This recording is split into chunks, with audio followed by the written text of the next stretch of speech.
In this video, you'll learn how to use the Vendor Hub. So far, we've been accessing procurement documents from each project. And that lets you narrow your view to the purchase orders, subcontracts, and related documents for a given project. But you might want a centralized location where you can see all of a vendor's information for all projects. That's what the Vendor Hub gives you. To see all records related to a specific vendor, select their organization from the list. The vendor's overview page shows the status of their insurance and licensing records. You can click to open their profile page, and then click Actions, Send Insurance Expiration, or Send License Expiration Notice, to remind the vendor to submit updated information. You can modify the recipients and CC lists, and view the email that will be sent.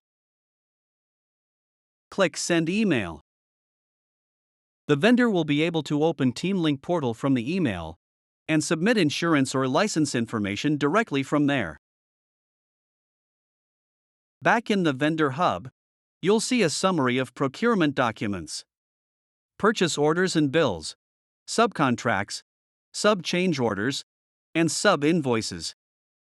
If you don't see one of these rows, it's because that record type has no entries for this vendor. For a more detailed look at transactions, the grid at the bottom is similar to what you see in other overview pages, with the number of approved and pending records of each type, along with newly entered ones. Note that this grid doesn't have the action buttons for each record type that lets you add new documents.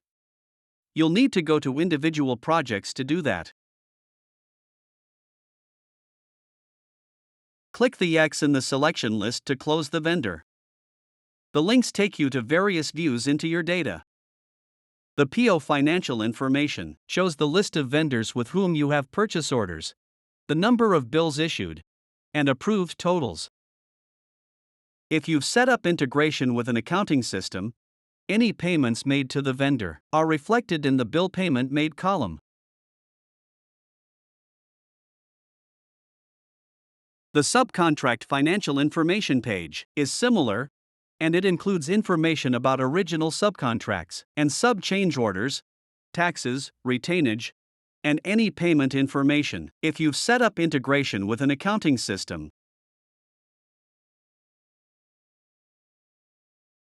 The last two links let you create bills or miscellaneous expense transactions from a PDF or an image, using OCR technology to extract information about the image. For example, let's say we've just received this invoice from Stika Concrete for purchase order number 3, under prime contract number 2.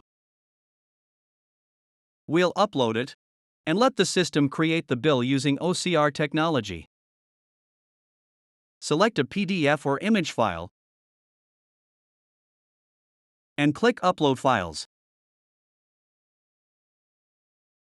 When the document is uploaded, you'll see it in the Files Ready for Processing list.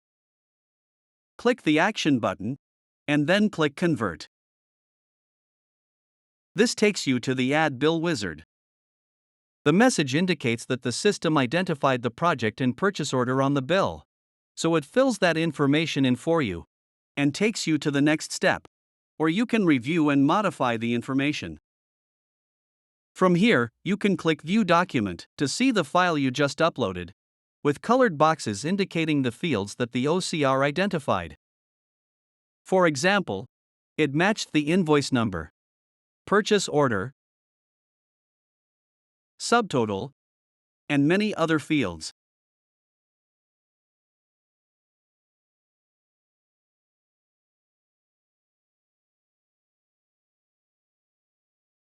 In order to finish adding the bill, edit the amounts for the items to include, and then click Finish.